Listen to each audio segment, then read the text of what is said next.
Green Book has been hit with controversy after controversy after controversy. Did the critically acclaimed film just lose its chance at winning the Oscar? First, Viggo Mortensen, the lead actor, he used the N-word on a panel for the film. Then next, the Shirley family, who of course the film is about Don Shirley, they spoke out against the film, saying that it was inaccurate and they had nothing to do with it. And now we have two more huge controversies. Screenwriter Nick Vallelonga, a tweet from 2015 resurfaced. It's an anti-Muslim tweet, actually in response to Donald Trump before he was president.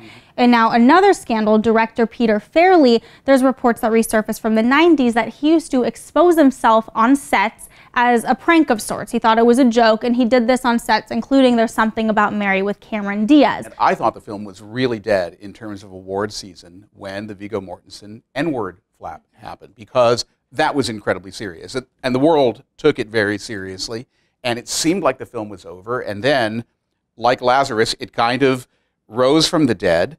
It got those Golden Globe Had the most Golden Globe wins out of any film, three wins that night. And I think something happened there, which is that a kind of paradigm was established, which is that Green Book could be seen as a movie apart from the controversies outside of it. Could that happen again? I think because it happened once, it could happen again. If the people who are devotees of the film decide, almost dig in their heels and simply say, we want to look at the movie for what it is, and everything else is just distracting for that. Now, some of the controversies are about what is actually in the film.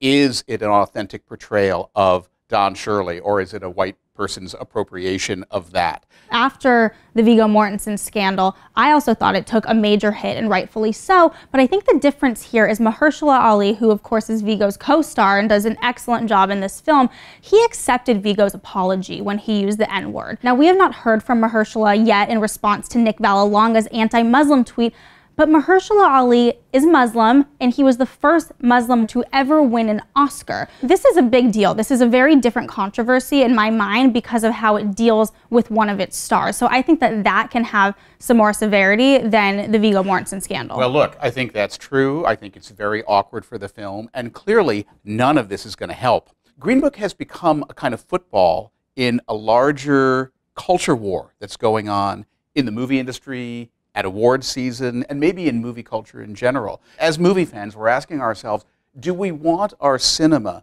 to be progressive or retrograde?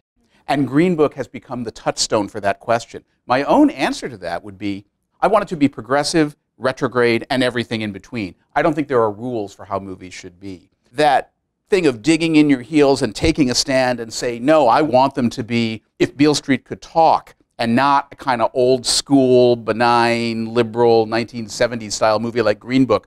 People feel almost ideologically about these issues now, and Green Book has become the focal point. Now, with Peter Farrelly, this to me as a woman seems very serious. You know, we're not in the 90s anymore when this happened. He said it was a joke. I think if I were on that set in 1990, I wouldn't find that funny at all. But he did apologize. He said, it's true, I did it. I was an idiot. He apologized. He said it makes him cringe thinking about it. But how do you think that Academy voters are really going to take this issue now in the middle of the Me Too movement? And remember that voting for nominations closes 5 days after this scandal erupted. That's right. I think it's very hard to predict. We also have a whole new, almost generation of Academy voters who may feel more strongly about those kinds of issues. The most diverse Academy voters we've ever had. That's right. Than the older ones. This is so unpredictable that if he did get the nomination, and if Green Book ends up with a full slate of nominations, I wouldn't necessarily be shocked at that. I just think we're on unprecedented terrain here in terms of how overheated these controversies have become. Right. And how much the controversies are seeming to get ahead almost of the rest of the awards race. I do want to ask you, do you think that with all these controversies with Green Book, is that going to help any other films at the Oscars? Well, I think it could, because I think in terms of getting back to that issue of what's going to win Best Picture or whatever, there are a few narratives going on. One of them is that A Star is Born, the air seems to be leaking out of that balloon a little bit. I mean, I think everyone sort of had that feeling at the Golden Globes. It seems that for whatever reason, a movie that seemed like it might have been almost a slam dunk Best Picture winner no longer is, or maybe its whole mojo is kind of fading. Green Book looked the night of the Golden Globes, like it could come in there and maybe be the film to take its place.